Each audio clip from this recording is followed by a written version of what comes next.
My name is Linda Eichmeyer. I'm a family nurse practitioner practicing emergency medicine. My story with immunizations are I basically bullied a dad to get a chickenpox vaccine for his 2-year-old daughter when chickenpox first came out. She developed shingles, went blind in her left eye at the age of 3, all because of immunizations. A year later, I had to take a flu shot because of mandatory vaccination for my job and developed Guillain-Barré and could not walk for a month and a half. So immunizations are so much bigger than just MMR and DTaP. That's right. And we need so much information on sorbitol, opening the blood-brain barrier. There's so much more to do with this topic.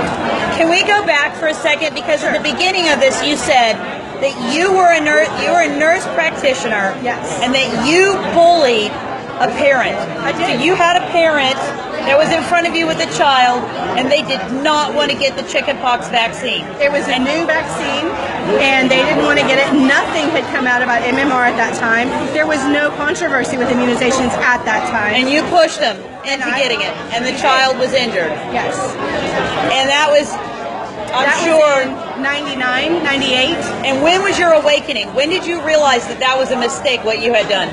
And I'm not blaming you, by the way. No, understood. No, I blame myself. Probably 2002 when I had a Guillain-Barré reaction myself. So a year later, when you yourself were vaccine injured, you had an epiphany. You realized, oh my God, I've been wrong. There is danger in vaccines. I've been pushing these vaccines on these parents that did not want them for their babies. I was part of the problem, and now I'm the one that's got a problem. You know, I hate to say that. That's a terrible thing that's happened to you. But it's a good thing that's happened because it's opened your eyes. I mean, you understand now what we're up against. And what do you do now because of this?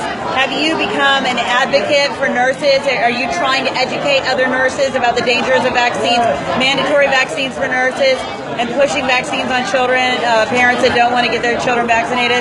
Yes. Tell me what you do.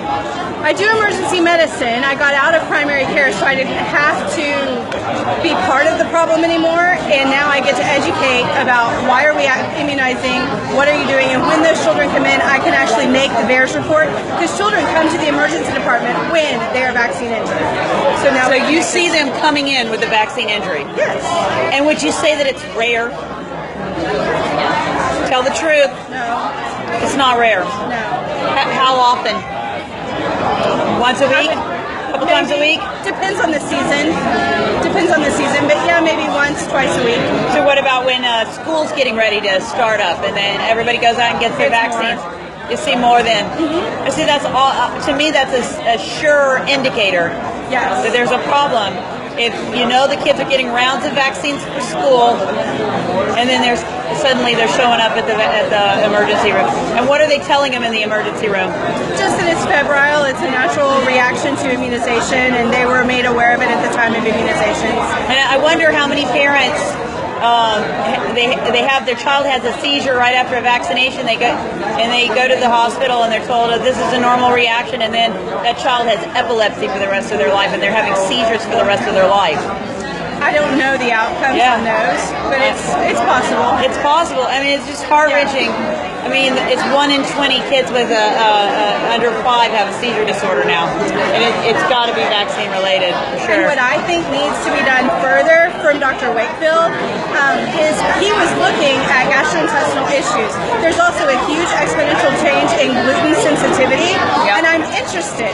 Can gluten sensitivity be a predictor of bad outcomes, or is it a reaction of immunization? The chicken or the egg? Yeah. Chicken or the egg? Well, I think that there's a much deeper rabbit hole we could go down there. Definitely. With the GMOs and the glyphosate, and I think that it's all kind of creating a perfect storm.